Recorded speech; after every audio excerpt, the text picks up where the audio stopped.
በፊታችሁ ቶሎ ቶሎ ጌታ ስለረዳ እግዚአብሔርን አመስግኑ።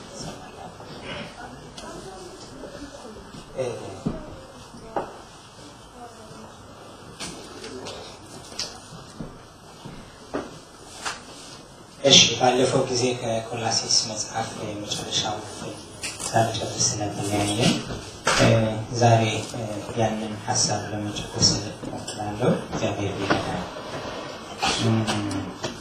ባለፈው ጊዜ ያወራነው ስለ ግንኙነት ነው። ስለ ግንኙነት ያወራነው። ዛሬ ደግሞ የግንኙነት መገለጫ ስለሆነው ስለ ንግግር ያወራል መጽሐፉ።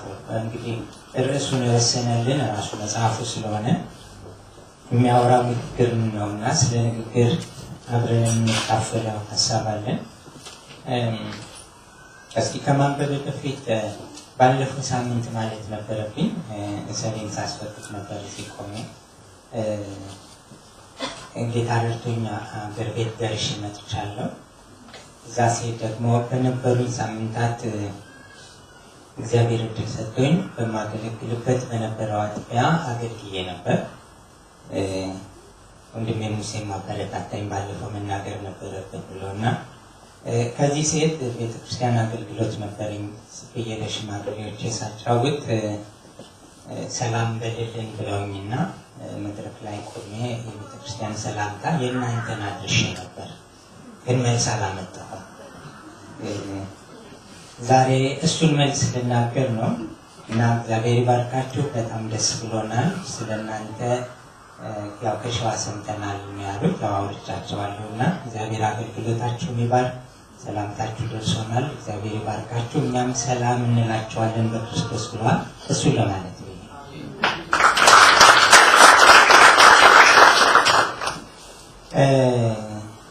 እንግዲህ ከዚህ ውጪ ስለ ንግግር ስንነጋገር የምናወራው ሀሳብ ከቆላሲስ መጽሐፍ ባለፈው ምዕራፍ 4 ቁጥር 1 ላይ የቆምነው ዛሬ ከቁጥር 4 ከምዕራፍ 4 ቁጥር 2 ጀምሮ እስከ 6 ያለውን ክፍል ላንብብላችሁ። ከማመስገን ጋር ነቅታችሁ በትጋት ጸልዩ። እኔ እስረኛ የሆንኩለት የክርስቶስን ምስጢር ማወጅ እንድችል እግዚአብሔር የቃሉን በር እንዲከፍትልኝ ስለኛም ደግሞ ጸልዩ።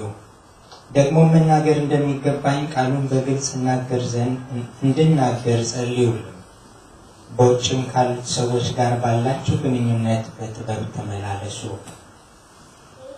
በተገኘው ዕድል ሁሉ ተጠቀሙ። ለእያንዳንዱ ሰው እንዴት መልስ መስጠት እንደሚገባችሁ ታውቁ ዘንድ ንግግራችሁ በጨው እንደተቀመመ በጸጋ ይሆን ይላል። አብረን እንጸልይ።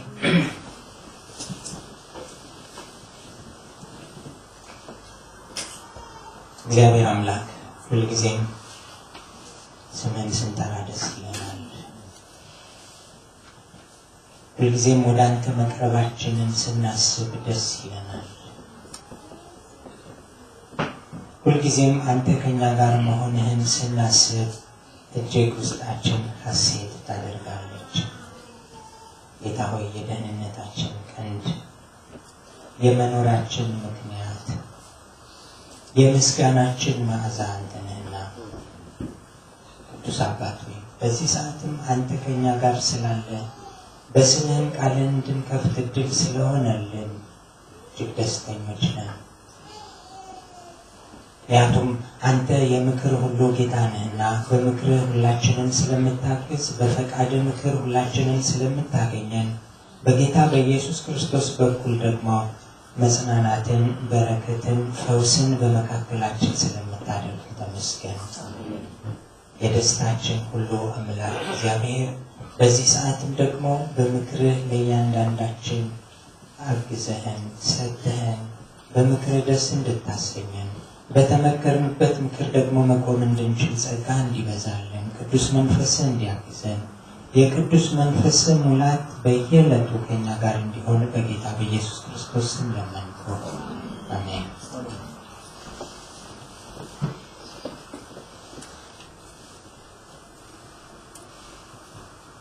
አንድ የቃለ መጠየቅ በጋዜጣ ላይ ሰሞኑን ወጥቶ ነበርና እሱን በኢንተርኔት ለቀው ታየው። ምን ይላል?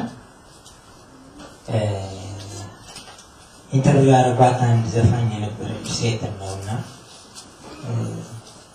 ስለ ሃይማኖት መለወጥ ስለምናምን ብዙ ነገር ይሏታል።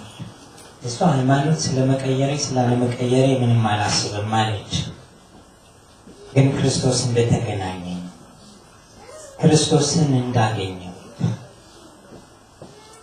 ስለዚህ ዘፈን ስለማቆምሽ ስላለማቆምሽ ምን ትላለሽ? በሱም ጉዳይ የማውቀው ታሪክ የለም። ክርስትና ግን የማይነካውና የማይለውጠው የህይወት ክፍል የለም ስትል ትናገራለች። ክርስትና የማይነካውና የማይለውጠው የህይወት ክፍል የለም። ምናልባት ርዕሳችንን በዚህ እንዲጀምር የፈለግኩት ክርስትናችን ያልነካው የህይወት ክፍል ካለን ዛሬ በዚህ ስብከት መጨረሻ ላይ ራሳችንን እንድናይ ትምህርቱንም እየሰማን በዚህ ታሪክ ውስጥ ራሳችን መገኘት አለመገኘታችንን ልብ እንድንል ለሁላችንም ነው። ለእኔም ለእናንተም የእግዚአብሔር ምክር አለን።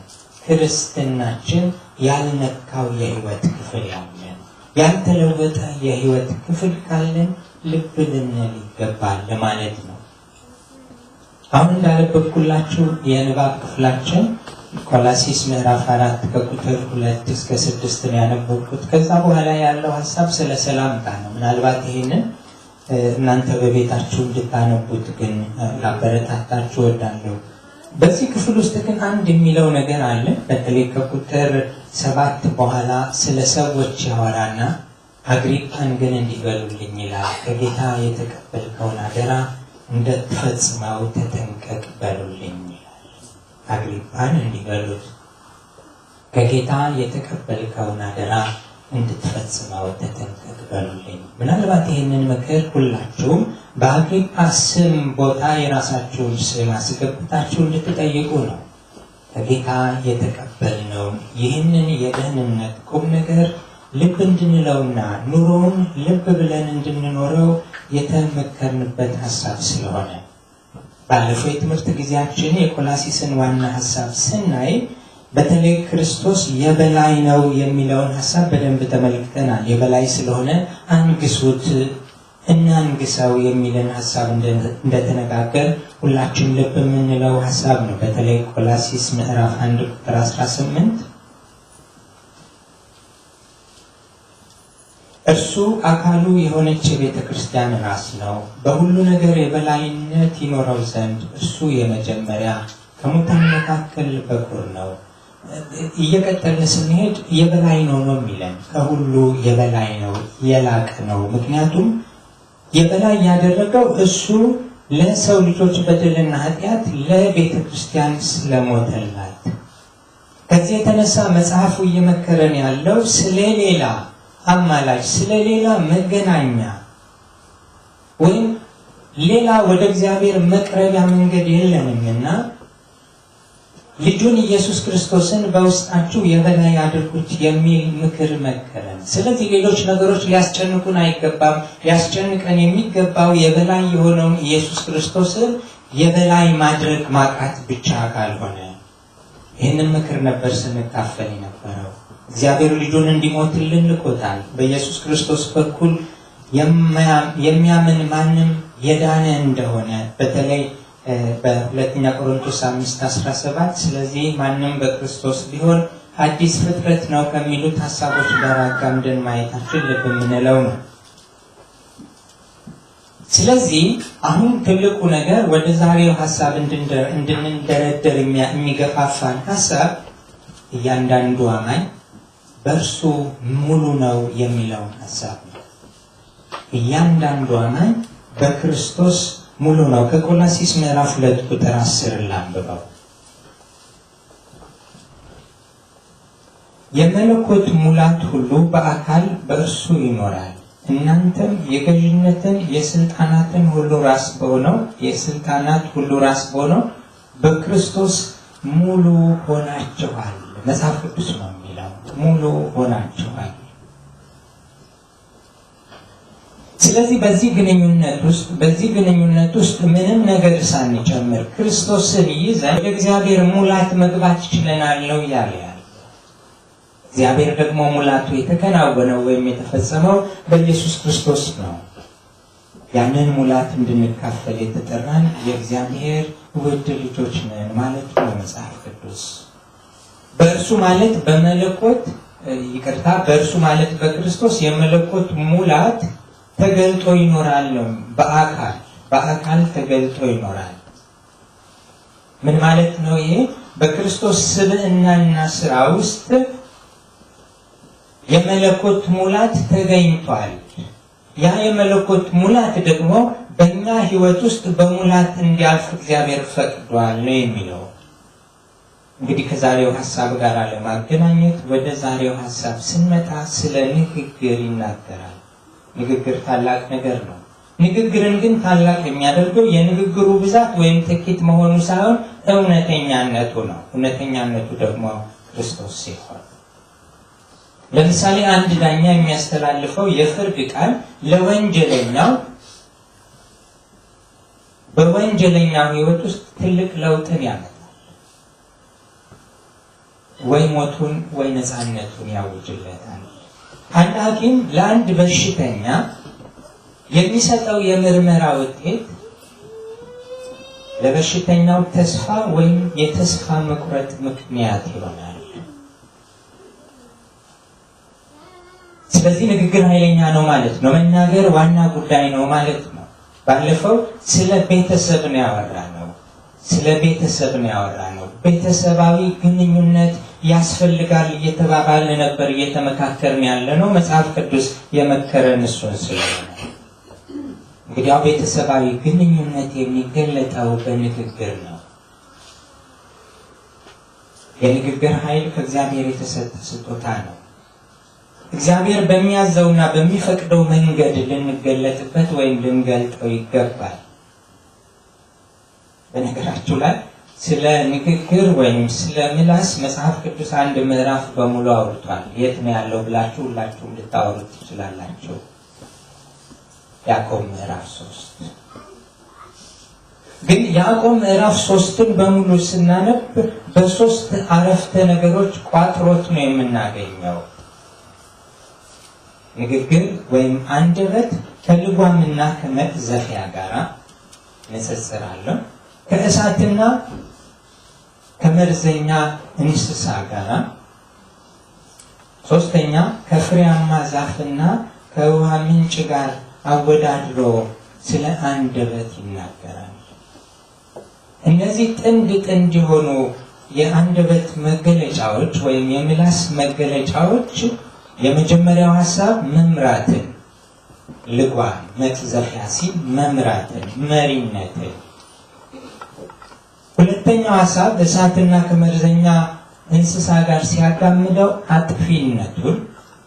ሶስተኛው ሐሳብ ደግሞ ከፍሬያማ ዛፍና ከምንጭ ጋር ሲያጋምደው ማስደሰት፣ ተስፋንና ሐሴትን የሚያመላክቱ ኃይል ለቃል የሚገለጥባቸው መሆኑን ያሳየናል። ስለዚህ አንደበት ወይም ንግግር ወይም ልሳን ኃይል እንዳለው ያስተምሩናል። ምላስ በሰውነታችን ውስጥ ትንሽ አካል ስትሆን፣ ዳሩ ግን ለልማት ወይም ለጥፋት የሚሆን ታላላቅ ነገሮች መፈጸም ትችላለች። እንደውም አንደበት ነው የሚለው በሰውነታችን ውስጥ ያለች ጥቂት ዓለም ናት፣ ትንሽ ዓለም ናት፣ ግን ሰውነትን ወደ ፈለገው መንገድ ትመራዋለች ብሎ ነው የሚናገር። ከባድ ነው ማለት ነው። ስለዚህ ንግግራችን ወሳኝ ነው ማለት ነው። መናገራችን ወሳኝ ነው ማለት ነው። በነገራችሁ ላይ መጽሐፍ ቅዱስ ስለመናገር ሳይሆን ስለመስማት ነው የበለጠ የሚያበረታታው። ጆሮ ያለው ይስማ ነው የሚለው እንጂ አፍ ያለው ሙሉ ይናገር አልተባለም። ይናገርም ከተባለ መናገር ያለበት የንግግሩ ልኬት ይሄ ነው ብሎ ያስተዋውቀናል አሁን የምናየውን ክፍል። ስለዚህ ይህንን ክፍል ምናልባት በሶስት ሀሳብ ልናየው እንችላለን። ስንናገር መናገር ስላለብን ብቻ ሳይሆን መናገር ያለብንን አስበን እንድንናገር ይመስለኛል። የመጀመሪያው ቁጥር 2 እና 3 ላይ ከማመስገን ጋር ነቅታችሁ በትጋት ጸልዩ፣ እኔ እስረኛ የሆንኩለትን የክርስቶስን ምስጢር ማወጅ እንድችል እግዚአብሔር የቃሉን በር እንዲከፍትልኝ ስለኛ ደግሞ ጸልዩ። መናገር ስንል መነጋገር ማለታችን ነው። የምንነጋገረው ደግሞ ከእግዚአብሔር ጋር ነው። ከእግዚአብሔር ጋር መነጋገር መጽሐፍ ቅዱሳችን ጸሎት ብሎ የሚያስተዋውቀን ሀሳብ ነው። ጸሎት ማለት ከእግዚአብሔር ጋር መነጋገር ማለት ነው። ከእግዚአብሔር ጋር መነጋገር ማለት ነው።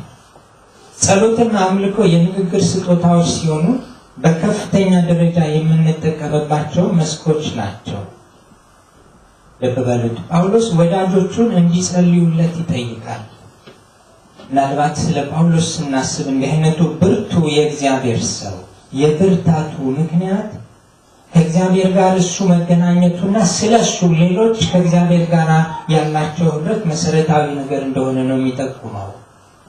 ማንም ብርቱ ቢሆን የብርታቱ ምክንያት ከእግዚአብሔር ጋር መገናኘቱ መቅረቡ ነው።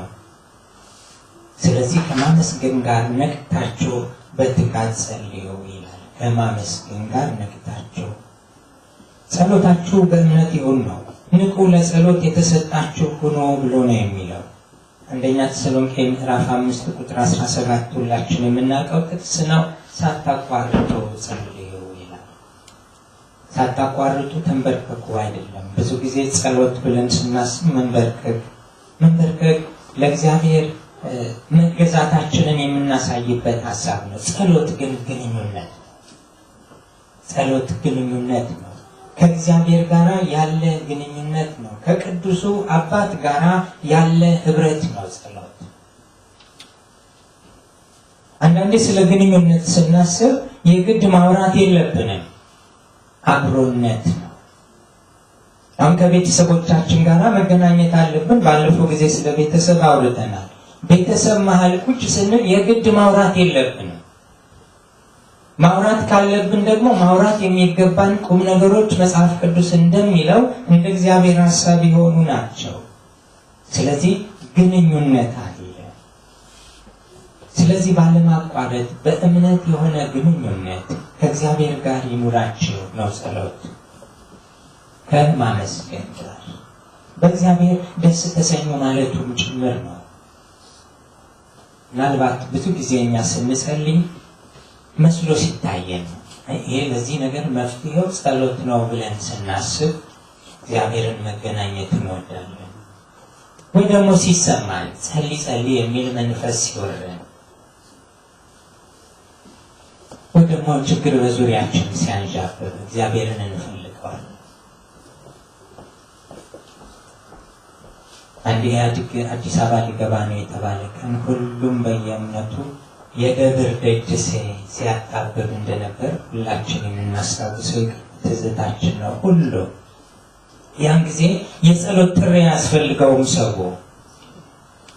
ተጠራርቶ ይወጣል። እንዴ ዛሬ ቀረሽ ተባብሎ ነው የሚወጣው። ምክንያቱም ጉዳይ አለው። እንግዲያው ይሄ ጉዳይ ከእግዚአብሔር አንድ ነገር የመፈለግ እንጂ ከእግዚአብሔር ጋር የመገናኘት ጉዳይ አይደለም። ወገኖች ችግር ሲገጥመን በነቂስ ወጥተን በእግዚአብሔር ፊት የምንቆምበት ሂደት አይደለም ጸሎት። ጸሎት እግዚአብሔር አምላክ ስለሆነ ደግሞም አባት ስለሆነ የምንጠጋጋው አምላክ እንዳለን ታምነን በእግዚአብሔር ፊት የምንሆንበት ሂደት እንጂ ለዚህ ምንም ፎርሙላ የለውም። ከእግዚአብሔር ጋር ለመገናኘት ምንም ፎርሙላ የለውም። እስቲ አስቡት፣ ለቤተሰባችሁ ወይም ከቤተሰባችሁ ጋር ለመገናኘት ምንም ፎርሙላ የላችሁ። በቃ መገናኘት ማለት አብሮ መሆን ነው። ቆይ ስንገናኝ እንደዚህ ነው የምናደርገው ብላችሁ ለቤተሰባችሁ ቅርጽ አታወጡ። እግዚአብሔር አባት ከሆነ እሱ ጌታ ከሆነ ከእግዚአብሔር ጋር አብረን ለመሆን ምክንያቶች ያስፈልጉን። ምክንያት አለ። የግድ አዳዲስ ምክንያቶች ለቅመን ማውጣት የለብንም። ወይም ሐዘን ወይ ደስታ። እንግዲያው ጸሎት ከእግዚአብሔር ጋር ህብረት ማድረግ ከሆነ ልክ እንደምንተነፍሰው እስትንፋስ ነው ማለት ነው። እስትንፋስ ሲያስፈልገን ብቻ የምንተነፍሰው ሳይሆን ስለሚያስፈልገን አብረን የምንኖረው ዓለም ነው። እስትንፋሱ ከቆመ ሰው የሞተ ሰው የሚፈተሸው ሞቷል ወይስ አልሞተም ለማለት ትንፋሹ ነው የሚፈተሸው።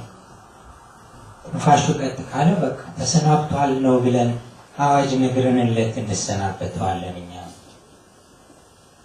ባለማቋረጥ መጸለይ ማለት እግዚአብሔርን አሰልቹትም ማለት አይደለም።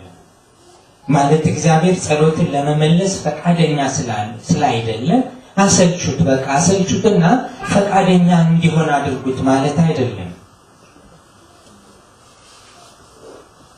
ይልቅ እግዚአብሔር ጸሎትን የሚመልስ ጸሎትንም በመመለስ ደስ የሚሰኝ አምላክ መሆኑን ታምነን ከእግዚአብሔር ጋር መገናኘት ግድ ይላል።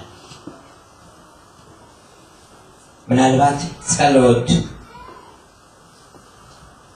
ቢዘገይ እምነታችንንና መሰጠታችንን ለማሳደግ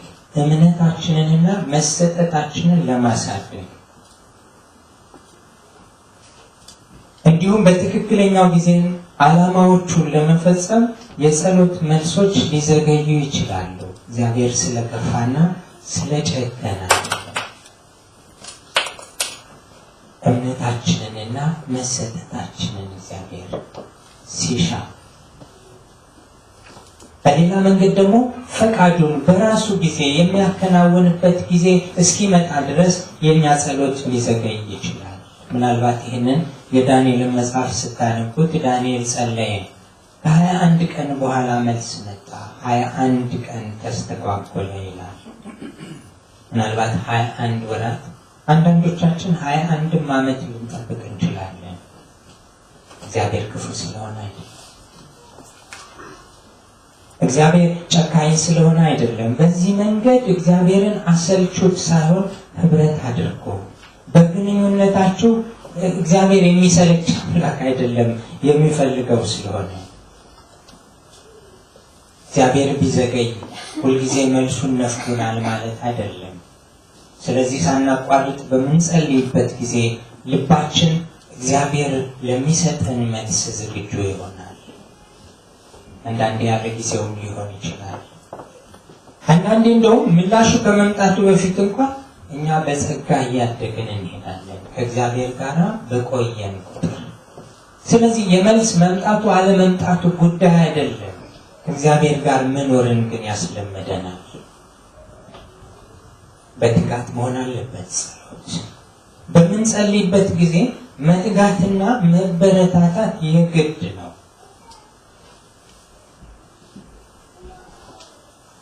ወገኖች፣ በመሰልቸትና በድካም በመታከት የተደረገ ጸሎት ኃይል የለውም። እንግዲህ ይህም ሰው አይደለሁ፣ ሁላችንም ስንፍና ብዙ ጊዜ ይጫጫነናል በተለያየ ምክንያት። ጠዋት ተነስተን የምንበረከክበት ጊዜ በተለያየ ድካም ባይሳካልን እንደው እግዚአብሔር እዛው መኝታ ላይ የሚቀስፈን ስለሚመስለን እንደምንም ብለን ተንከባለን እንበረከካለን። አንዳንዴ ተንበርክከን እንቅልፍ ይወስደናል።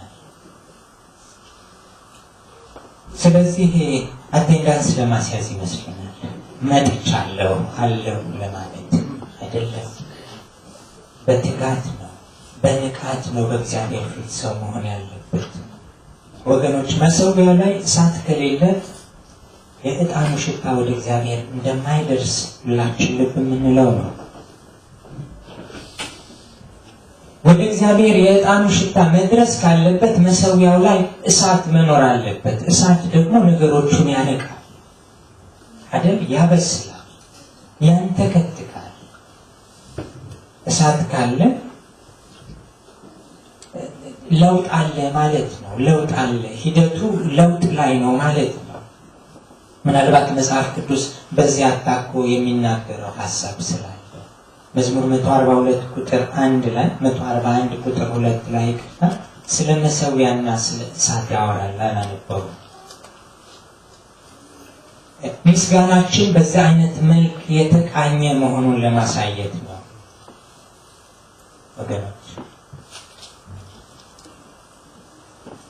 እውነተኛ ጸሎት መንፈሳዊ ብርታትን ይጠይቃል ስንል መንፈሳዊ ብርታት የሚገኘው ደግሞ ከመንፈስ ቅዱስ ነው። ወገኖች መንፈስ ቅዱስ እሳት ነው ማለት አይደለም፣ ግን እንደ እሳት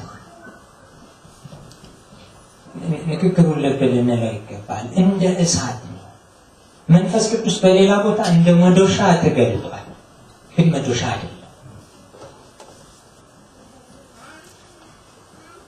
እንደ እሳት ነው ሲል ሊያነቃን፣ ሊያበረታታን፣ በህይወታችን ውስጥ ለውጥ እንዲመጣ ሂደቱ ደግሞ ሕያው እንዲሆን የሚረዳን መንፈስ ቅዱስ ነው።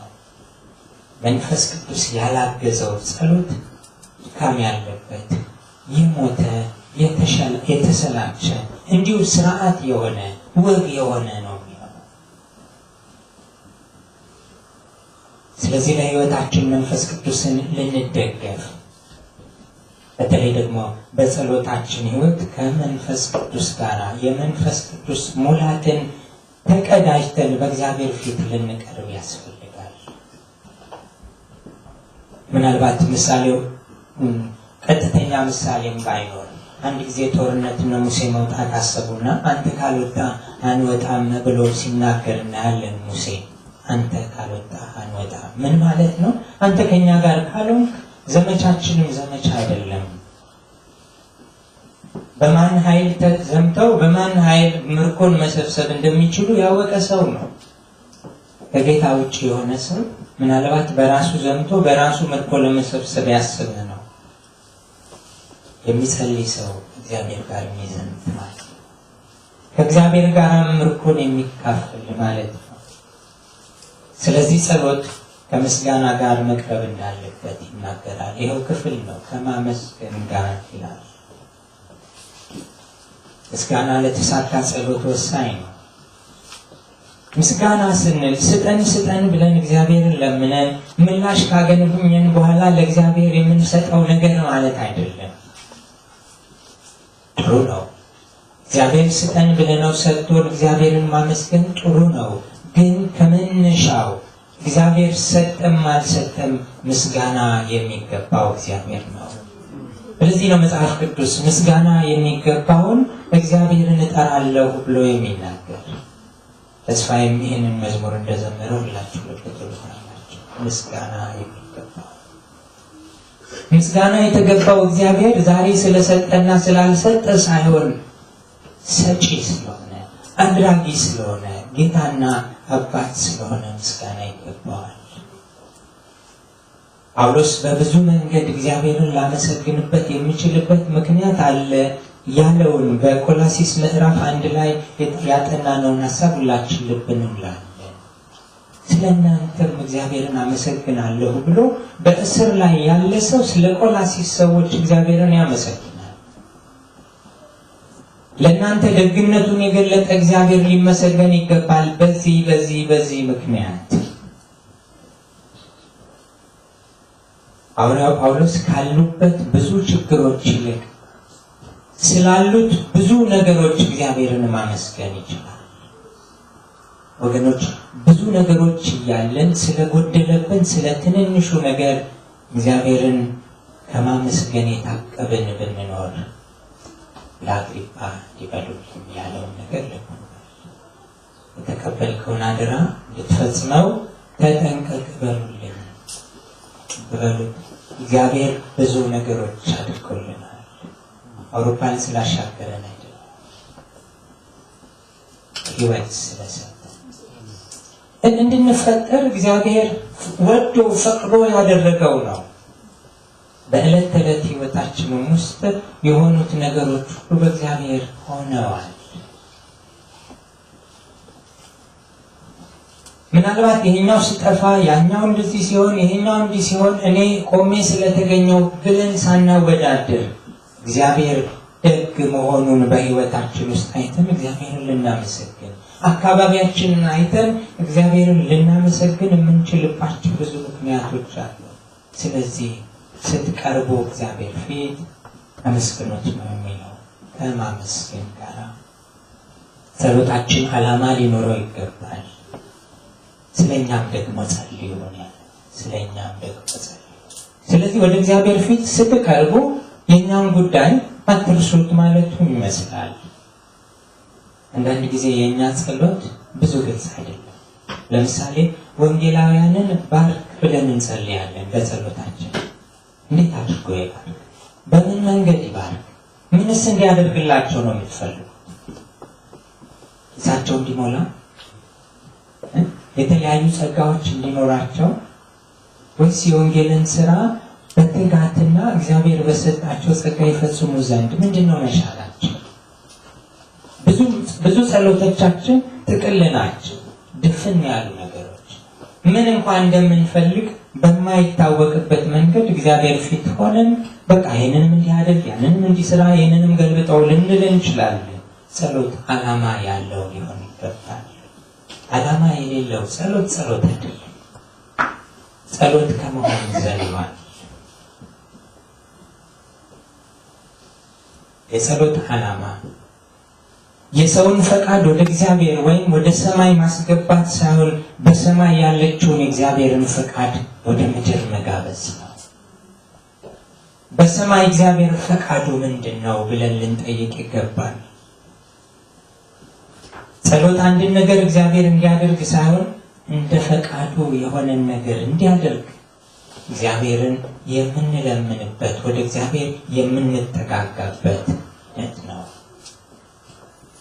ከእግዚአብሔር ጋር መነጋገር የመጀመሪያው ነጥብ ነው። ጸሎት። ስለ ጸሎት ስናስብ እንዲሁ በዛ ያለ ሀሳብ ደብለል አድርጌ ነው ወደ እናንተ ያመጣሁት። ዝርዝሩን በቤታችን ልንሰራው ይገባል። ሁለተኛው ነጥቤ ቃሉን ማወጅ ነው። ቆላሲስ 4:3-4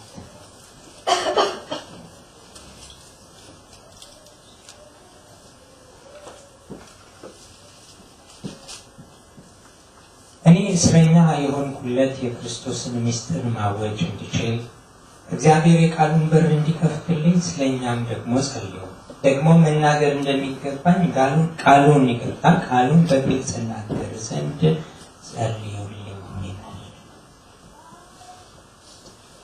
የጳውሎስ ጸሎት የአገልግሎት በሮች እንዲከፈቱለት እንጂ የወህኒ በሮች እንዲከፈቱለት አልለመነም። ምናልባት ይህንን ሰው ስናየው በዚህ ጊዜ ያለው የት ነው? ወህኒ ቤት። እኔ ብሆን እንግዲህ ልትጠይቁኝ ብትመጡ እንግዲህ እስረኛ ሆኛለሁ፣ ከዚህ እስር ቤት እግዚአብሔር እንዲያስመልጠኝ ጸልዩልኝ ብዬ የሚያስይዝ ነው የሚመስለው። አይደለም። እዛ አለበት ሁኔታ ውስጥ ሆኖ እግዚአብሔር ደጅ እንዲከፍትለት ይለምናል። የአገልግሎት ደጅ፣ ወደ ሰው ልብ የሚደርስበት ደጅ። ምናልባት ባለፈው ስለ አናሲሞስ ስናነሳ እስር ቤት ድረስ እግዚአብሔር አምጥቶት አናሲሞስ ወንጌል ሰማ። እንደውም ትጉና ታማኝ አገልጋይ ሆነ። እግዚአብሔርን የሚወድና በእግዚአብሔር ፍርሃት የሚመላለስ ሆነ። ለዚህ ነው መጽሐፍ ቅዱስ ላይ ሐዋርያው ሲናገር ምንድነው የሚለው? በእስሬ የወለድኩት ልጄ። በሌላ አነጋገር በመከራ ያገኘሁት ነው። መከራ እየተካፈልኩ ግን ልጅ አገኘው ይላል። ስለዚህ መከራውን አይጠላውም ማለት ነው። መከራውን ይወደዋል ማለት ነው። እንደ ጳውሎስ መከረኛ ሰው የለም። መከራ የተቀበለ ሰው የለም። መጽሐፍ ቅዱስን ስናነብ ብዙ መከረኝነትን የተካፈለ ሰው ቢኖር ጳውሎስ ነው። ግን አንድም ቀን ስለ መከረኛነቱ አይሰብከንም።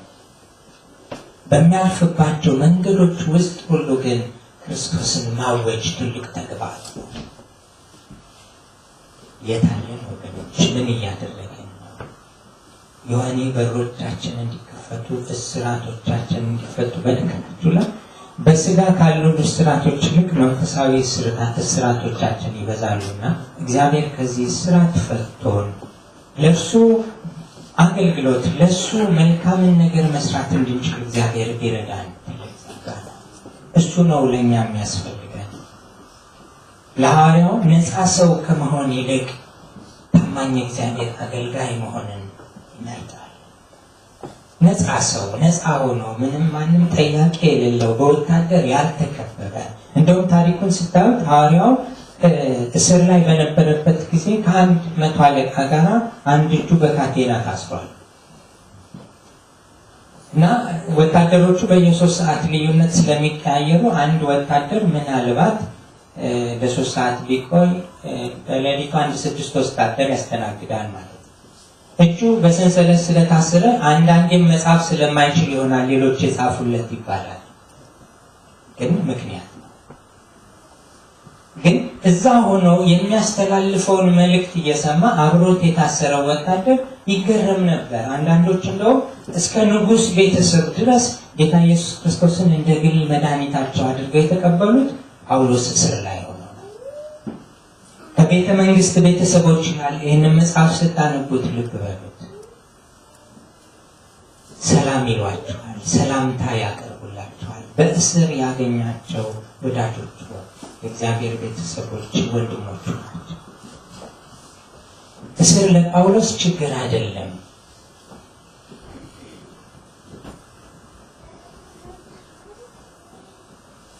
ሐዋርያው ጳውሎስ የታሰረው ከክርስቶስ ምስጢር የተነሳ እንደሆነ ይናገራል። ምናልባት ይህ ምስጢር እስራኤል ከአሕዛብ ጋር አብረው ይወርሳሉ ብሎ የተናገረበት የእግዚአብሔር ዓላማ መፈጸሙ መሰለኝ ጳውሎስን እስር ቤት ያስገባው። ምክንያቱም ቤተክርስቲያን የእስራኤል ብቻ ሳይሆን የአሕዛብን ስብስብ ናት ብሎ ያምን ነበር። ምክንያቱም እግዚአብሔር ያስተማረውና ያስረዳው የሰጠው መልእክት እሱ ስለሆነ እስረኛ የሚሆነው በዚህ ምክንያት ነው። ምናልባት ይህንን ታሪክ ለማግኘት በቤታቸው የሐዋርያት ሥራ ምዕራፍ 21 ከቁጥር 18 እስከ ምዕራፍ 22 ቁጥር 30 ድረስ አንብቡት። ከአይሁዶች ጋር ክርክር በሚያደርግበት ጊዜ የሚሰሙት አይሁዶች ነበሩ። በእነዚህ ሁሉ ቁጥሮች ውስጥ ሁሉም አፉን ከፍቶ ይሰማው ነበር። የመጨረሻው ቁጥር ላይ ግን አሕዛብ ብሎ ሲነሳ ተበሳጩ። ስለዚህ ምስጢሩ አሕዛብም የጌታ ኢየሱስ ክርስቶስን ወንጌል አብረው እንደሚካፈሉ የተናገረውን ምስጢር በመግለጡ ነው እስረኛ የሆነው። ስለዚህ እስረኛ የሆንኩት አሕዛብ የእግዚአብሔርን ጉባኤ ይቀላቀላሉ በማለቴ ነው የሚለው። ይህንን ብዙዎች ተረድተውታል።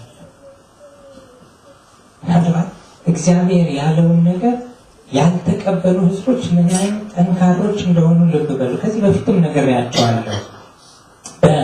በኢሳይያስ መጽሐፍ ላይ የተናገረውን ሐሳብ እንዳነሳው ትዝ ይላችሁ።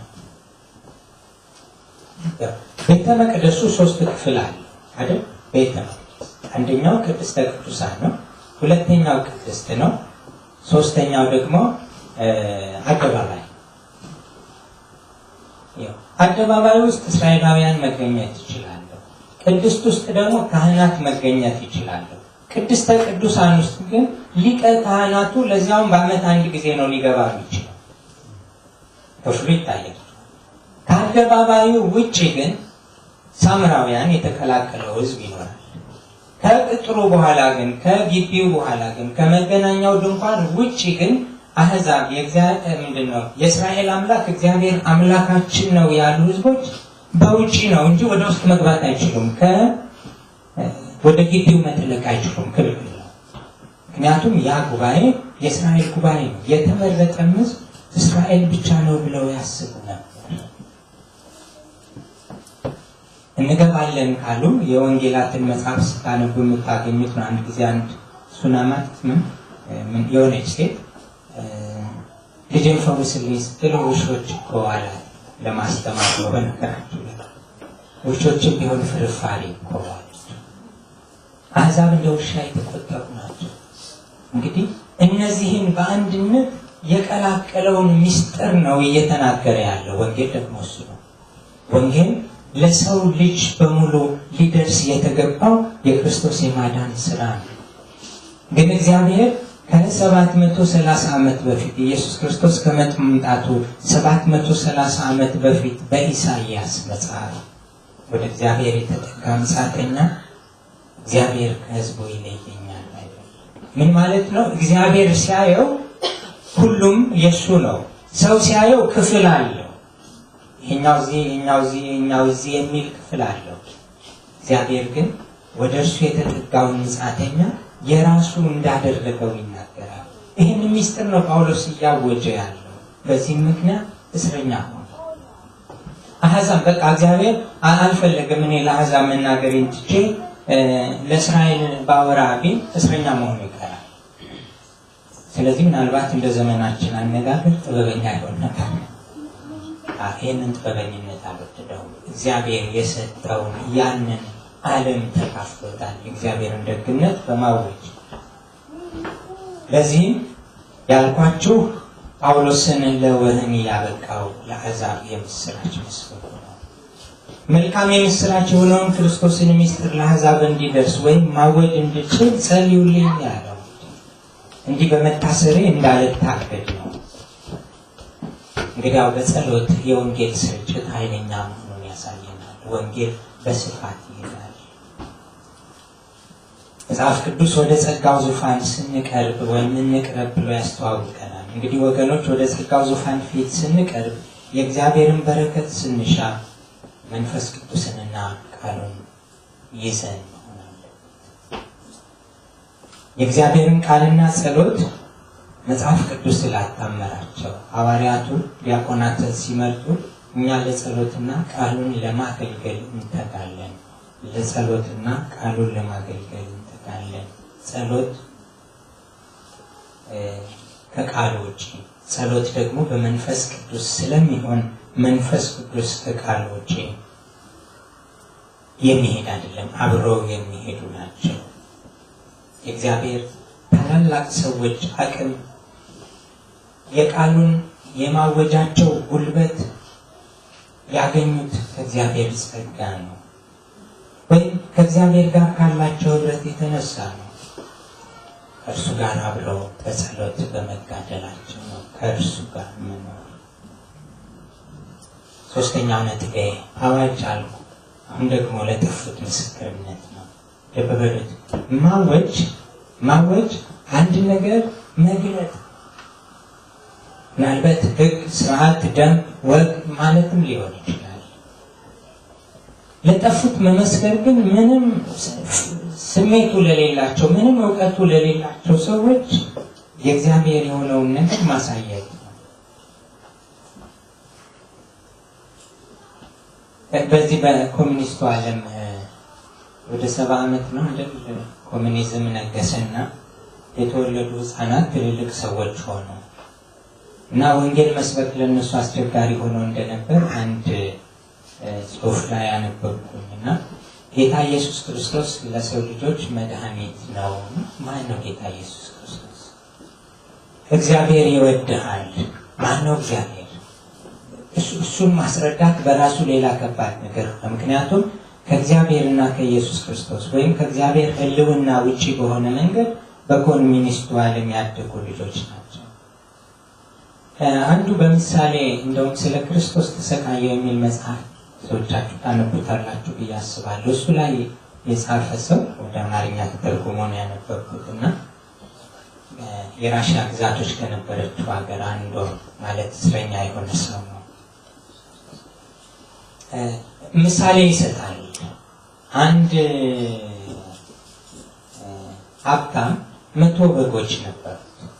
ከ100 በጎቹ መካከል አንዱ ጠፋበት እና የጠፋውን ፍለጋ ሄደ ብሎ ያው ለግንኙነት እንዲሆነው ብሎ ለማውራት ይህንን ሲያነሳበት 100 በግ የነበረው ሰው አንዱ ስለጠፋበት 99 በግ አለው። እንግዲያው እሱ አዳሃሪ ነው ማለት ነው። መግባባት አይቻልም ማለት። ስለዚህ ምስክርነት ታላቅ ጸጋ ይጠይቃል። ምስክርነት እንደዚህ ለወጣ ሰው የእግዚአብሔርን ደግነት የእግዚአብሔርን ስራ እየኖረበት ያለውን ዓለም እንኳን ሊካፈል ያልቻለውን ሰው የማግኛ መንገድ ነው። ለዚህ ነው በውጭ ባሉት ዘንድ ምናልባት ከእግዚአብሔር ቤተሰብ ውጭ የሆኑ ከእግዚአብሔር እውቀት እግዚአብሔርን ከማወቅ ውጭ የሆኑ አንዳንዴ እግዚአብሔርን አውቀው ለእግዚአብሔር ያልኖሩ ብዙዎች ይኖራሉ። ለነሱ ቃሉን ማወቅ ነው የሚያስፈልገው። ጌታ ኢየሱስ ክርስቶስ እነዚህም በውጭ ያሉትን ለእናንተ የእግዚአብሔርን ምስጢር ማወቅ ተሰጥቷቸዋል በውጭ ላሉት ብሎ በተለይ ማርቆስ ምዕራፍ 4 ቁጥር 11 ስታነቡ እሱም በውጭ ያሉትን ለይቷቸዋል። ምን ማለት ነው? ዳግመኛ የተወለድን ሁላችን በእግዚአብሔር ቤተሰብ ውስጥ ስለሆንና የእርሱን ሕይወት ስንካፈል በመንፈሳዊ ሕይወት የእግዚአብሔር ቤተሰቦች ነን፣ ውጭ አይደለንም ማለት ነው። አንዳንዶች ደግሞ በእግዚአብሔር ቤተሰብ ውስጥ ከሆኑ ሰዎች የሚወለዱ አብረው የሚያድጉ አብረው የሚኖሩ ስለ ሃይማኖት የሚያውቁ ብዙ ሰዎች ሊሆኑ ይችላሉ። ምናልባት ውጭ አይደሉም፣ እግዚአብሔርን አውቀው ግን እግዚአብሔርን የማይኖሩለት ሊኖሩ ይችላሉ። እነዚህ ግን ምስክርነት የሚያስፈልጋቸው እንዲህም አይነት እውቀት የሌላቸው ናቸው። እንዲህ ሲሆን ክርስቲያኖች እንደመሆናችን መጠን እግዚአብሔርን በማያውቁት ላይ መንፈሳዊ የበላይነት ሊኖረን አይገባም። ይልቅ ለጠፉት ወደ እግዚአብሔር ቤተሰብ የመመለስ ኃላፊነት አለብን። እሱ ደግሞ ምስክርነት ነው። ይህንን ለማድረግ የመጀመሪያው ደረጃ በጥበብ መመላለስ ነው። ቆላስይስን ላንብበው ቁጥር 5 ላይ በውጭ ካሉት ሰዎች ጋር ባላችሁ ግንኙነት በጥበብ ተመላለሱ፣ በተገኘው ዕድል ሁሉ ተጠቀሙ፣ ለእያንዳንዱ ሰው እንዴት መልስ መስጠት እንደሚገባችሁ ታውቁ ዘንድ ንግግራችሁ በጨው እንደተቀመመ በጸጋ ይሁን ይላል። ስለዚህ በውጭ ባሉት ዘንድ በአግባብ እንድትመላለሱ፣ ይህንን ቃል እንድትመላለሱ የሚለውን ሀሳብ ተሰሎንቄ ምዕራፍ 4 ቁጥር 12ም ደግሞታል። በውጭ ባሉት ዘንድ መልካም ምስክርነት ሊኖራቸው ያስፈልጋል። ምስክርነት እነሱ ስለ እናንተ የሚሉት ማለት ነው። እናንተ ለእነሱ ከማለታችሁ በፊት እነሱ ስለ እናንተ የሚሉት፣ እነሱ ስለ እናንተ ሊሉ እንዲችሉ በማያምኑት ዘንድ እናንተ በጥበብ በጥንቃቄ መመላለስ አለባችሁ። ከማያምኑት ጋር ስለ ወንጌል መነጋገር ይገባል። ስለ ወንጌል ለመነጋገር ግን መጀመሪያ የሚናገር ሕይወት ያስፈልገናል። የሚናገር እንቅስቃሴ ሊኖረን ያስፈልጋል። እንዲያውርቸው እንደሆነ አላውቅም። አንድ ሰው በቤተ ክርስቲያን የምስክርነት ጊዜ በቡድን ተሆኖ ይወጣል እና መስሪያ ቤቱ አመፀኛ ነው። ስለሱ ክርስትና ስሙን እንጂ ሕይወቱን ማንም ሰው አይወድለትም እና ወጥቶ ትራክት እየሰጠ ጌታ ኢየሱስ ክርስቶስ ጌታ ነው፣ ጌታን ተቀበሉ ይላል ከሌሎች ወንድሞቹ ጋር። አንዱ መስሪያ ቤቱ ያውቀዋል። ያጭበርባሪ እነሱ መሀል ገብቶ ደግሞ ያጭበረብራል አይደል ብሎ የመስሪያ ቤቱ ወዳጅ ማጅራቱን ያዘው። ሲይዘው አላየውም እና የሆነ ታሪክ ነው በነገራችሁ። ጌታ ኢየሱስ ጌታ ነው፣ ጌታን ተቀበል ብሎ ወረቀቱን ሊሰጠው ቀና ሲል የሚያውቀው ሰው ነው እና እሱም ማሳፈረው። ጌታን መቀበል ካለብኝ እንኳን ከአንተ አልቀበለውም ብሎ የአንዳንዶቻችን እንቅስቃሴ በነገራችሁ ላይ የሚመስል የሚናገር ሕይወት የለም። አንደበታችን ከማለቱ በፊት ደግ ጌታ አግኝቶን ከሆነ ደጉ ጌታ ማርኮል ከሆነ የተማረከ ነገር እንግዲህ መጀመሪያ ላይ ያልኳችሁ ነው። ክርስትና የማይለውጠው የሕይወታችን ክፍል የለም። ክርስትና ያለወጠው የሕይወት ክፍል ካለን ጥያቄ ውስጥ ነው ያለ ነው ማለት ነው። ጥያቄው ጌታ ላይ አይደለም፣ ጥያቄው የኛ ምላሽ ነው። ስለዚህ የወንጌልን ትምህርት ለማስተላለፍ ጥበብ መሰረታዊ ነገር ነው። በሕይወታችን ውስጥ የእግዚአብሔር ጥበብ ሊገለጥ ያስፈልጋል። ምስክርነታችን ጌታን እንዲያስከብርና ክርስቶስን እንዲያመላክት ንግግራችሁ በጸጋ ቁጥጥር ስር መዋል አለበት። በጸጋ ቁጥጥር ስር መዋሉን ልታረጋግጡ ይገባል። ይህም ማለት በንግግር የሚገለጥ በልብ የሞላ ስለሆነ ጸጋ ከልባችን መኖር አለበት ማለት ነው። ቆላስይስ ምዕራፍ 3 ቁጥር 16 ባለፈው ያነበብነው ክፍል ነው። 3:16 የክርስቶስ ቃል በሙላት ይኖርባችሁ፣ እርስ በርሳችሁ በጥበብ ተማማሩ፣ ተመካከሩ፣ በመዝሙርና በማህሌት በመንፈሳዊ ቅኔ በማመስገን በልባችሁ ለእግዚአብሔር ዘምሩ። ጸጋ በልባችን ካለ በአንደበታችን ጸጋ ይገለጣል። በአንደበታችን ጸጋ ካለ ታማኝ ምስክሮች እንሆናለን እንጂ ፈራጆች አንሆንም። አጉል ተከራካሪዎች አንሆንም። ጌታ ኢየሱስ ክርስቶስን የሚገልጥ ሕይወት እንጂ። ምክንያቱም ጸጋ ልዩ ነው። መጽሐፍ ቅዱስ ሉቃስ ምዕራፍ 4 ቁጥር 22 ስናነብ ጌታ ኢየሱስ ክርስቶስ በንግግሩ ሁሉ ጸጋ እንደነበረው ይናገራል። እንደው ምንድነው የሚለው? ከአንደበቱ ከሚወጣው የጸጋ ቃል የተነሳ ተገረሙ ነው። ውሸት እንደማያወራ ልቡ ያለውን እንደሚገልጥ ሁሉም ሰው ልብ ብሎታል። ምናልባት እርስ በርሳችን እንዋደዳለን ብለን ስንናገር ይህ ለበጣ እንዳይሆንብን እውነት ከልባችን ቢወጣ ጥሩ ነው ለማለት ነው። ይህንኑ ሕይወት በማያምኑት ዘንድ ልንኖረው ይገባል። አንድ ታውቃለሁ እና ጥሩ የጸሎት ሰው ናትና ግን ቤቷ ጤፍ አጥባ ነበር የምታስፈጨው የአሕዛብ እንጀራ ላለመብላት። አንዳንድ መንፈሳዊነት ከባድ ነው አይደል? የእውነት ነው። ጤፉ ከወፍጮ ቤት ይገዛና እቤት ታመጣውና ይታጠባል። እና ምንድነው ሲባል የአሕዛብ እንጀራ አልበላም፣ በቃ ንጹህ መሆን አለበት። ለዚህ ነው መንፈሳዊ የበላይነት እንዲሰማን አያስፈልግም እንጂ መንፈሳዊያን ልንሆን ይገባል። ግን በዚህ መንገድ የበላይ መሆናችንን ማሳየት አስፈላጊ አይደለም። ይልቅስ ሆታ ጸጋን የተሞላን እግዚአብሔር ሰዎች ልንሆን እንጂ። መሲሐዊ መዝሙራት ከሚባሉት መካከል አንዱ መዝሙር 45 ነው። ባለፈው ጊዜ መዝሙር 22ን አንስቼላችኋለሁ። የጌታ የኢየሱስ ክርስቶስ መዝሙር ተብሎ የሚታወቁ ሞገስ ጸጋ በከንፈሮች ይፈሳል ይላል መዝሙር 45 ቁጥር 2። ይሄ በሰው የሚገኝ አይደለም፣ ከሰው የሚገኝ አይደለም። ለዚህ ነው ሐሳቡ መሲሐዊ የሚሆነው። መሲሁ ጸጋ ወይም ሞገስ ከከንፈሩ ይፈሳል፣ ከአንደበቱ ይወጣል። ይህንን የተመለከቱ ናቸው። ይሄ በቀደመው ዘመን የተባለለትን በሉቃስ ወንጌል ውስጥ ያየ ነው።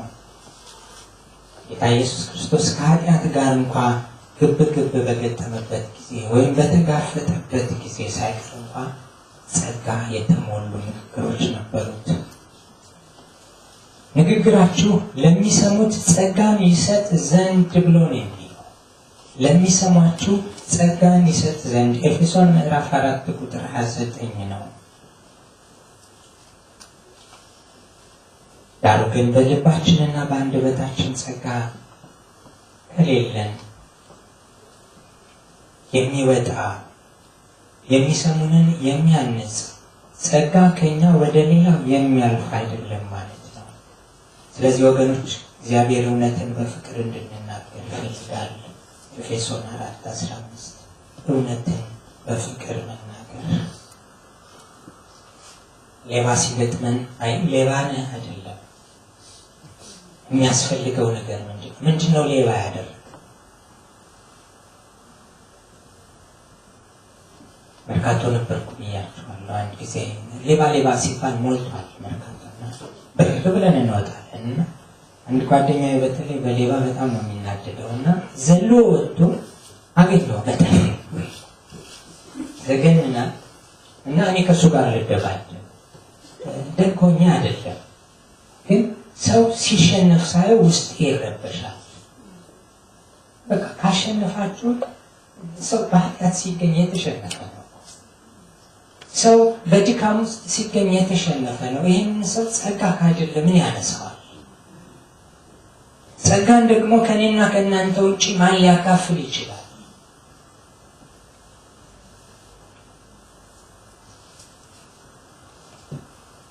ስለዚህ ወገኖች እውነትን በፍቅር እንያዝ፣ እውነትን በፍቅር እናፈር። ጳውሎስ ንግግራችሁ እንደው ምንድን ነው ያለው? በጨው እንደተቀመመ በጸጋ ይሁን። ጨውን ለምን አነሳው ብለን ልንጠይቅ እንችላለን። ብሉይ ኪዳን ስለ ጨው ብዙ ያወራል። ከዛ ማለት ምግብ ለብዙ ጊዜ ለማቆየት እንደውም አገር ቤት ስጋ ቋንጣ ምናምን ይዘረዘርና በጨውና በሚጥሚጣ ታሽቶ ነው የሚሰክረው። ደርቆ ሲበላ አሁን ሰዓት ስለ ምግብ እያወራ ቅመም እንደ ቅመም ያገለግላል። ለምሳሌ በርበሬ ሲደለስ፣ ሚጥሚጣ ሲደለስ ጨው አለበት። እንደውም ጨው እንዳያንሰው በተለይ ሚጥሚጣ። ከሶዶ ጉራጌ ልጆች ጋር ነው ያደኩት እና ጉራጌ ነኝ እኔ። በነገራችሁ ላይ ሶዶ ጉራጌኛ የሚችል ሰው ካለ ሰላምታ መለዋወጥ ይችላል። መርካቶ ስኖር ብዙ ከነሱ ጋር ነው እና እንደውም ቸርች ብዙ ሰዎች ጉራጌ ነበር የሚያደርጉኝ። ስለዚህ የጉራጌ ክትፎ፣ የጉራጌ ሚጥሚጣ፣ የጉራጌ ጎመን አካል ሁሉም ነገር በጨው ነው የሚቀመመው፣ በጨው ነው የሚታሸው። እንግዲህ ብዙ የምግብ አይነቶች በጨው እንደሚቀመሙ ሁላችን እንግዲህ በተለይ እህቶች ባለሙያነቱን ለእናንተ ልታው። አንድ ነገር ንጹህ እንዲሆን ለምሳሌ ዶሮ ስትታተም ጨውና ሎሚ ነው ተጨምሮባት ትዘፈዘፋለች አይደል? ልክ አይደለም? ሌላ ባለሙያ እኮ ይቅርታ ይደረግ፣ ግን ለንጽህና የሚጠቅማል። ንጹህ ለማለት አንዳንድ ጊዜ የተበላሸ ዲስክ ቢኖረን ቤታችን ውስጥ አመድና ጨው ተደባልቆ የአሲድ ያህል ነው ማንጻት ይችላል። በአጠቃላይ ነገር ልሰብስብ፣ ንግግራችሁ በጨው እንደተቀመመ በጸጋ ይሁን ሲል ንጹህና ጣዕም ያለው ይሁን ነው ንግግሩ። በአጠቃላይ ንግግሩ ይሆናል ንጹህ መሆን አለበት፣ ደግሞም ጣዕም ያለው መሆን አለበት። መናገር ስላለብን ብቻ እናውራ። ምንናገረው ጣዕም ያለው፣ የምንናገረው ንጹህ የሆነ መሆን ያረከሰ ማለት ነው። በሌላ አነጋገር ሌሎችን የሚያንጽ ሰሚዎችን የሚጠቅም እንጂ የማይረባ ቃል ከአፋችሁ አይውጣ ይላል ኤፌሶን ምዕራፍ 4 ቁጥር 29። ሌሎችን የሚያንጽ ሰሚዎችን የሚጠቅም ቃል እንጂ የማይረባ ቃል ከአፋችሁ አይውጣ። በነገራችሁ ላይ ጨው መስዋዕት ላይ ሁሉ ይጨመር እንደነበር ብሉይ ኪዳን ይነግረናል። ምናልባት ይህ ጳውሎስ ሲጠቀምበት የምስጋና ቃሎቻችን መንፈሳዊ መስዋዕቶቻችን ናቸው ማለቶች ይባላቸው። የምስጋና ቃሎቻችን መንፈሳዊ መስዋዕቶቻችን ናቸው፣ ለእግዚአብሔር የምንሰዋቸው ናቸው። ስለዚህ ንጹህ ይሁን።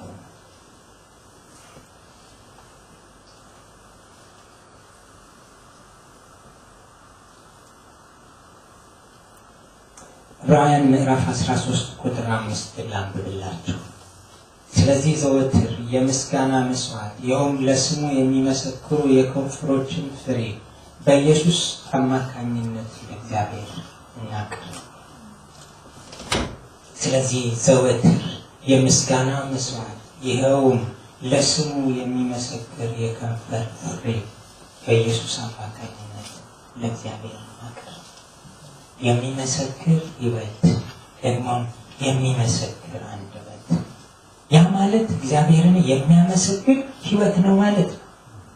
ያ መስዋዕታችሁ ነው እያለን ነው ያለው።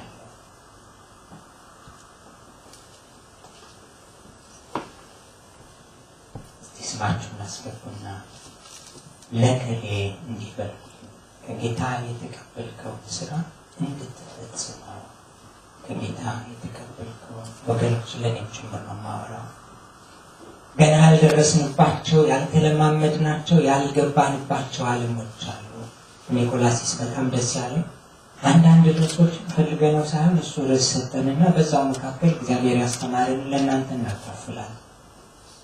አንዳንዱ ርዕስ በነገራችን ላይ አይነት ነው አይደዚህ አልበቃም አሁን ጊዜው አይደለም ብለን የምንሸሻቸው የግድ መጽሐፉ ስለሚለው ወደፊታችሁ ይዘን ቀርበናል። በእግዚአብሔር አቅም በእግዚአብሔር ስም የደፈርናችሁና ይቅርታ እንጠይቃለን። እውነቱ ግን ይኸው ነው። ቃሎቻችን ለእግዚአብሔር የሚቀርቡ መስዋዕቶቻችን የሚታዩ መሆናቸውን ብናስተውል ትክክለኛ ነገሮችን ከትክክለኛ ሁኔታ ለመናገር እገዛ እንደሚያደርግልን ጥርጥር የለውም። ደግሜ ልበለው፣ ቃሎቻችን ለእግዚአብሔር የሚቀርቡ መስዋዕቶች የሚታዩ መሆናቸውን ብናስብ ከሰው ጋር ስንናገር ለሰውም ስንነግር ማለት ነው። በትክክለኛ ሁኔታ ነገሮችን በትክክለኛ ሁኔታ ለመናገር እገዛ እንደሚያደርጉልን ጥርጥር የለውም። ስለዚህ ስንናገር የምንናገረው ሀሳብ እግዚአብሔርን የሚያከብር መሆኑን ካመንን የምንናገረው እግዚአብሔርን የሚያከብር መሆን አለበት። እንደሱ ከሆነ እኛ እንጠቀማለን፣ የሚሰማው ይጠቀማል፣ እግዚአብሔር ደግሞ ይከብራል ነው። ክርስቲያን በተለይ ደግሞ የማያምኑ ሰዎች አሳፋሪ ነገር ሲሰራ እንደ መስማት እጅግ የሚያሳዝንና አዘግናኝ ነገር የለም። በእናንተ ስላለ ተስፋ ምክንያት ለሚጠይቋችሁ ሁሉ መልስ ለመስጠት ዘወትር የተዘጋጃችሁ ሆኑ። ነገር ግን በየዋህነት በፍርሃት ይሁን። አንደኛ ጴጥሮስ ምዕራፍ 3 ቁጥር 15 ነው። በተለይ ጴጥሮስን ከምናውቅበት መስመር ጋር ስናያይዘው ጴጥሮስ ይሄ ምክሩ ታላቅ ነው። በእናንተ ስላለ ተስፋ ምክንያት ለሚጠይቋችሁ ዘወትር የተዘጋጃችሁ ነው። ነገር ግን በየዋህነትና በፍርሃት ነው። የዋህነት የመሰሪነት ተቃራኒ ነው። ፍርሃት ደግሞ የአጉል ድፍረትና ጋጠወጥነት ተቃራኒ ነው። ልብ በሉት። በየዋህነትና በፍርሃት በጋጠወጥነት አይደለም፣ በማናለብኝነት አይደለም፣ ምን ይመጣብኛል ብለን አይደለም። ይልቅ ትሁት ሆነን እግዚአብሔር የሆነው ትልቅ ነገር መግለጥ እንችል ዘንድ እግዚአብሔር ይርዳን። ስለዚህ በጸጋ የተሞላ የፍቅር መንፈስ ማዳበር እንዳለብን መዘንጋት የለብንም ወገኖች። ክርስቲያን ኑሮ ንግግሩም የተስማማ መሆን አለበት። ከግዴለሽነት ሕይወት የበለጠ ምስክርነትን የሚያጎድፍ ምንም ነገር የለም። ባህሪ፣ ጸባይ፣ ንግግር በሙሉ በጋራ ተስማምተው ሲሰሩ ኃይል ላለው ምስክርነት በር ይከፍታል።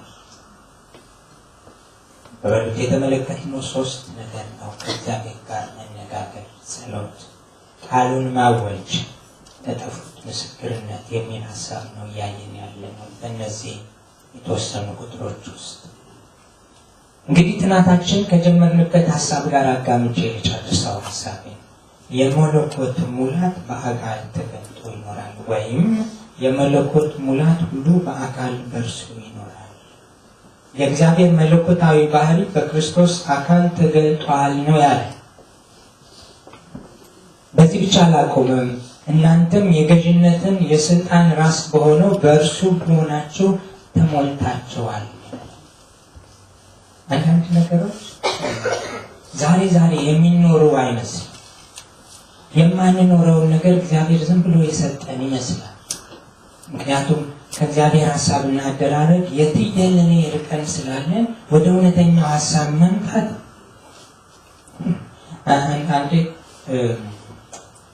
አገልጋዮቿን የተመለከተች አንድ ብቻ አይደለች፣ በግሩፕ ተሰብስበው ነውና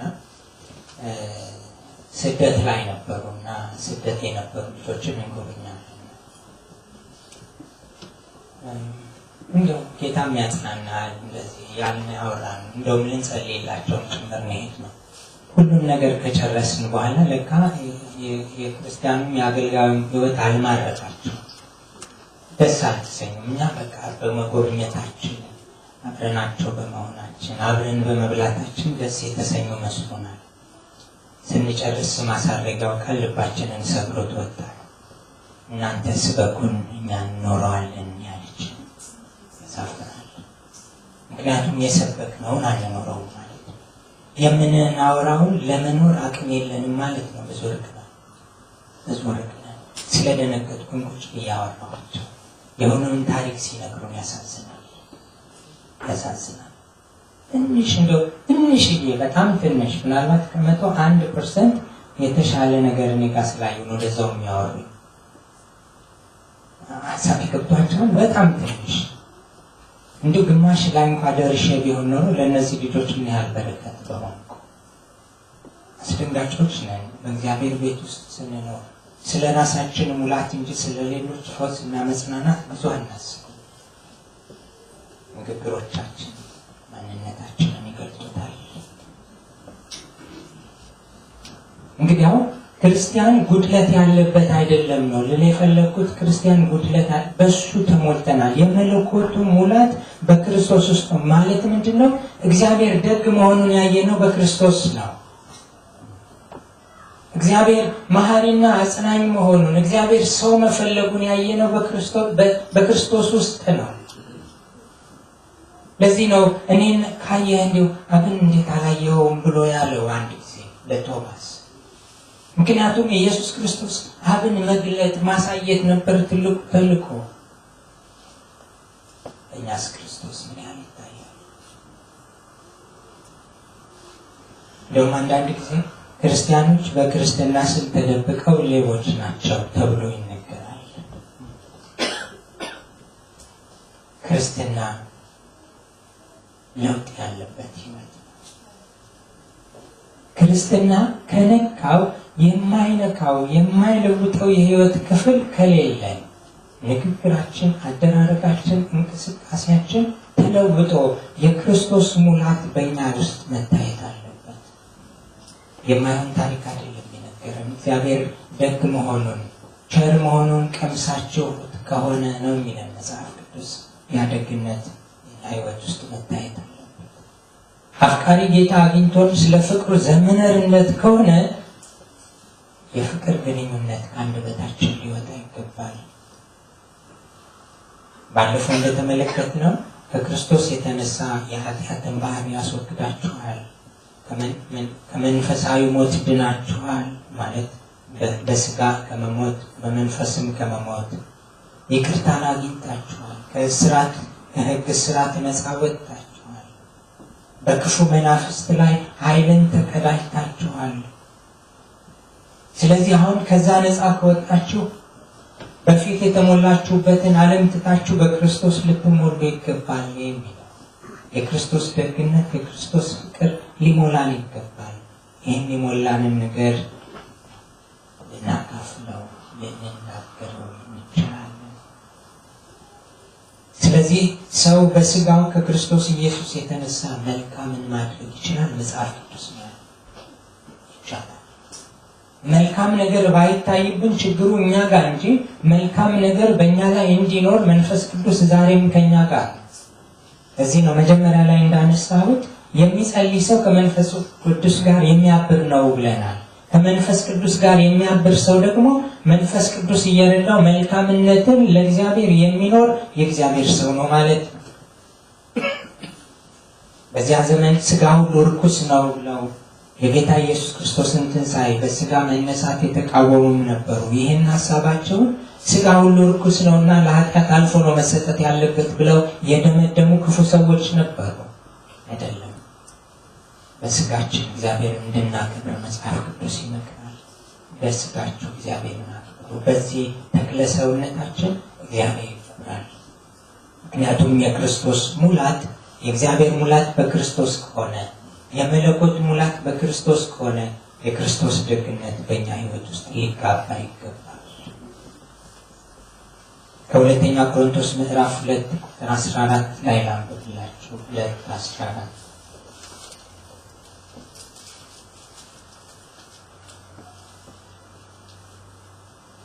ነገር ግን በክርስቶስ ሁልጊዜ በድል አድራጊነት እያዞረ ለሚመራን የእውቀቱንም መዓዛ በእኛ አማካኝነት በየስፍራው ለሚገልጥ አምላክ ምስጋና ይሁን። ነገር ግን በክርስቶስ ሁልጊዜ በድል አድራጊነት እያዞረ ለሚመራን የእውቀቱንም መዓዛ በእኛ አማካኝነት በስፍራ ሁሉ ለሚገልጥ አምላክ ምስጋና ይሁን።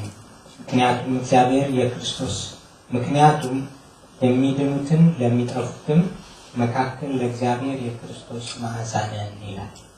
ስለ መዓዛ አለፈው ጊዜ ተምረናል።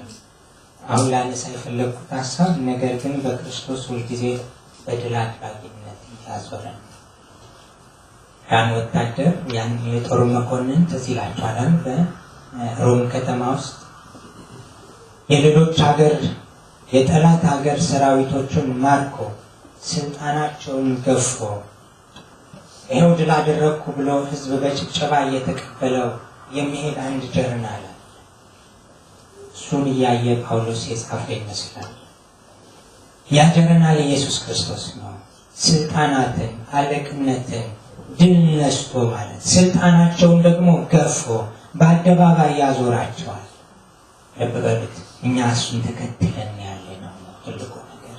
ድል ካደረገው ጌታ፣ ድል ከነሳው ጌታ ኋላ ኋላ አብረን ያለን። ስለዚህ በሱ ድል በሱ አሸናፊነት ሌሎች ዙሪያውን ያጨበጭባሉ ማለት ነው። ከጌታ የተነሳ ተሞልተናል። ስለዚህ ምስክርነታችን ኃይለኛ ነው ማለት ነው። ከክርስቶስ ኋላ ከሆነ በክርስቶስ ሁልጊዜ ድል አድራጊነትን እያዞረ ለሚመራ የእውቀቱንም መዓዛ በእኛ አማካኝነት በየስፍራው ለሚገልጥ ምናልባት አንድ ነገር ልበላቸው። ሮሜ ስለ ኃጢአት ሕግና ስለ መንፈስ ሕግ ያወራል። ሁላችን ተምረን ስላለፍን ስለ ስበት ሕግ እናውቃለን አይደል? የስበት ሕግ ስላለ ሁላችንም ምንም ስንዘል ብንው ተመልሰን የት ነው ያለነው? መሬት ነው ያለነው። የስበት ሕግ ምናልባት በዚህ ቋንቋ ነው ጳውሎስ ስለ ኃጢአት ሕግ የሚያወራው። ስለ ኃጢአት ሕግ ሲያወራ ስለ ኃጢአት ኃይል ማለት ነው። ልብ በሉት። የስበትን ሕግ ተቋቁሞ አውሮፕላን እንዲበር ተደርጓል። ምክንያቱም ሌላ ሕግ አለ ማለት ነው። የስበትን ሕግ ተቋቁሞ ሊበር እንዲችል ምናልባት ወፎች የስበትን ሕግ ተቋቁሞ ነው አይደል የሚበሩት? ወፎች እንደኛ የስበት ሕግ አይዛቸውም። በሌላ ሕግ ነው የሚመሩት። ከፍ ብሎ ለመብረር ሌላ ሕግ ያስፈልጋል። ልብ በሉት። የኃጢአት ሕግ ኃጢአተኛው ሰው ከኃጢአት እወጣለሁ ብሎ በዘለለው ቁጥር ተመልሶ ኃጢአት ውስጥ ነው የሚወድቀው። ንስር ባል ታገባ ስትፈልግ እንጨት ይዛ ወደ ላይ ትበራለች። ንስር አሞራ እና በጣም ከፍ ትልና እንጨቱን ስትለቀው አንድ ጎረምሳ ንስር ያንን ለቀም አድርጎ ይዞ ከሚወርደው ነገር ፈጥሞ ማለት ነው ይዞ ይሰጣታል። ለሁለተኛ ጊዜ ትፈትነዋለች። እንደገና በጣም ከፍታ ላይ ወጣ። አሁንም ያንን ነገር ትለቀዋለች። ምክንያቱም የያዘችው ነገር ከስበት ሕግ ውስጥ ስላለ ፈጥኖ ነው የሚወርደው ወደ መሬት። ንስሩ ከሱ ፈጥኖ መሄድ አለበት። አባባሉ ገብቷቸዋል? ፈጥና ምንድነው በኃይል ከፍ ብላ በወጣች ቁጥር የሚወረወረው ነገር የበለጠ ፈጣን ነው የሚሆነው። በዚህ መንገድ ጀግንነቱ የተፈተሸ ባል ይገባል ነው የሚሉት በንስር ታሪክ ውስጥ። ላሳያችሁ የፈለኩት ምንድነው ከዚህ ከስበት ሕግ ከፍ ባለን ቁጥር ተመልሰን መተን የመፈጥፈጣችን አቅም ያን ያህል ነው ማለት ነው። አፈጣጠር በስጋችሁ የትም ያህል ከፍ ብላችሁ በሄዳችሁ ቁጥር ስትወድቁ ተጎጂዎች ናቸው። ስለዚህ ይህንን የኃጢአትን ሕግ ለመገልበጥ ሌላ ሕግ ያስፈልጋል። ምን አይነት ሕግ? የመንፈስ ሕግ። የመንፈስ ሕግ ካለ አንፈጠፈጥ። ምክንያቱም እኛን የሚገዛን የትኛው ሕግ ነው? የመንፈስ ሕግ ነው። በኃጢአት ሁልጊዜ ኃጢአትን በራሱ ሊያሸንፍ የሚሞክር ማንኛውም ሰው ድል አድራጊ አይደለም። ለዚህ ነው ቆላሲስ ውስጥ እነዚህ ሁሉ ነገሮች ሰውን ወደ ፍጹምነት ሊያደርሱት አይችሉም። ወደ ፍጹምነት ሊያደርሰው የሚችል ክርስቶስ ብቻ ነው። የሮሜ ንግግር እሱ ነው። ከኃጢአት ሕግ ወይም ከኃጢአት ኃይል በመንፈስ ኃይል ነው የሚለው። ስለዚህ ወገኖች እኔና እናንተን የገዛን ሌላ ኃይል ነው። የእግዚአብሔር ኃይል ነው። የመንፈስ ቅዱስ ኃይል ነው። ስለዚህ ተመልሰን መጥተን በአፍጢማችን ልንደፋ አንችልም። በስጋ ሕግ ውስጥ ካለን ግን አወዳደቃችን ከፍተኛ ነው፣ አደጋ አለው። ከእግዚአብሔር ጋር መሆን ምን ያህል ታላቅ እንደሆነ ልብ ትላላችሁ? ከእግዚአብሔር ጋር ስለሆንን ነው በሰላም ተዘልለን ይኖር። ከእግዚአብሔር ጋር ስለሆንን ነው አወዳደቃችንም የማይከፋ። ልንወድቅ እንችላለን። ጻድቅ 7 ጊዜ ይወድቃል 7 ጊዜ ይነሳል ብሎ ነው የሚናገር። ምን ማለት ነው? 7ን ቆጥሯት አይደለም። ቢወድቅም እግዚአብሔር ያነሳዋል። ስለዚህ የተነሳው ሰው አሁንም በዚያ በድል አድራጊው ጌታ ሕግ ውስጥ መሄድ አለበት። ሕግን ለመሻር ሌላ ሕግ ያስፈልጓል። ያንን ሌላ ሕግ ያመጣው ክርስቶስ ነው። የመንፈስ እርሱ በክርስቶስ ኢየሱስ ድል በመንሳቱ ድልን እያቀዳጀ የሚያኖረን ጌታ አለ። እግዚአብሔር እናመሰግናለን። ይህ ትልቅ ጌታ፣ ይህ ትልቅ አምላክ ለእኔና ለእናንተ አባት ሆኗል። ልክ አይደል ወገኖች? አዎ በመንፈስ ተመላለሱ ሲለን ይህንን ነው። በስጋ ቢሆን መጥፎ ነው። ከፍ ባልን ቁጥር ገነንን ባልን ቁጥር በዛ በኃጢአት የስበት ኃይል ወደ መሬት እንገባለን።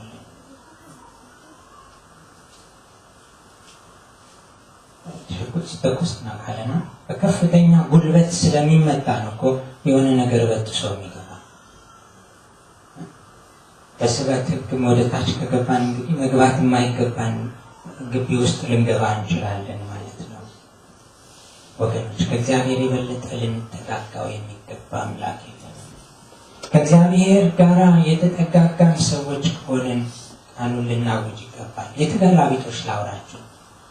ከወንድም አብልጦ የሚጠጋጋ ወዳጅ አለን ይላል መጽሐፍ ቅዱስ ምሳሌ ነው። እሱ ከወዳጅ በበለጠ ከወንድም በበለጠ የተጠጋጋን አምላክ ነው። ከእሱ ሌላ ልንጠጋጋ የሚቻለን አምላክ ይኖረን ይሆን? ጸሎት ማለት እሱ ነው። ጸሎት ማለት መጠጋጋት ነው። በነገራችሁ ላይ የግድ ቅስቀሳ አያስፈልገንም። ከእግዚአብሔር ጋር አብረን ለመሆን እነሰሌ እነወሰን ስጋ ወጥተው ሲናገሩ ማስተባካችሁ መታችሁ ጸልዩ ባካችሁ አያስፈልገውም። ጸሎት ከእግዚአብሔር ጋር ያለን ህይወት ነው። እንግዲያው ቃሉን በማወጅና የእርሱን ታላቅነት በመመስከር ልንኖር ይገባል። ከእሱ ጋር ከቆየን ንግግራችን ልዩ ነው። ልብ በሉት። ስለ ቤተሰብ ያወራ ነው። ቤተሰባችን መሀል ስንገኝ ምንድን ነው የምናወራው? የባቱን የቋቱን አናወራም። የምናወራው ደግ ነገር አለ። አንዳንዱ ሰው በወሬ የተለከፈ ይመስል ዝም ብሎ ማውራት ይወዳል። ዝም ብሎ አይወራም። የእግዚአብሔር ሰው ዝም ብሎ አያወራም። የሚያወራው አለው ቁም ነገር። ምክንያቱም ደጉ ጌታ አግኝቶታልና። አንድ አጎቴ ልጅ አለ። የእናቴ አጎቴ ልጅ ነው እና ለእኔም እኩያ ስለሆነ አጎቴ ልጅ ነው። ብዙ ጊዜ አውርቼበታለሁ ስለመበሳጭ። እኔ ሲፈጥረኝ ዝግት አድርጎ እሱ ደግሞ በጣም ወሬኛ ነው። በቃ አንድ ቦታ ገብቶ ሰውን በሙሉ ያናገራል። አንደኛ እናሱ ብቻ እሱ ያወራል፣ እኔ ዝም እላለሁ። ልጆች ሆነ ቢታክተው ወሬ አምጣ እባክህ ብሎ ለመነኝ። ምን ይወራል?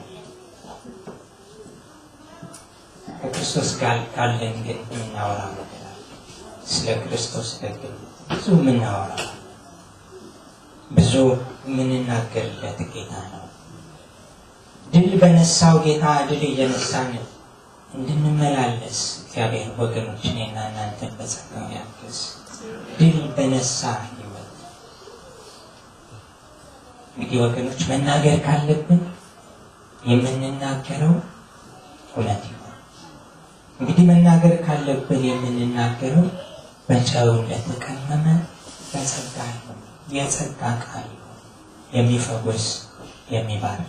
በዚህ መንገድ የሚቀጥሉት ሀሳቦች እናንተ አንብባችሁ የሚጨርሷቸው ናቸው። ሰላምታ። ይህን ካለ በኋላ ግንኙነቱ ምን ሊመስል እንደሚችል ይናገራል። ቆላስይስን እግዚአብሔር ረድቶን እዚህ ደረስን። ልብ በሉት። ክርስቶስ መልካምን ሕይወት በእኛ ሕይወት ውስጥ ሰርቷልና ያንን መልካም ሕይወት እኛ እንኑረው የሚል ታላቅ ምክር ነው የተቋጨው። ተባረኩ። አብረን እንጸልይ።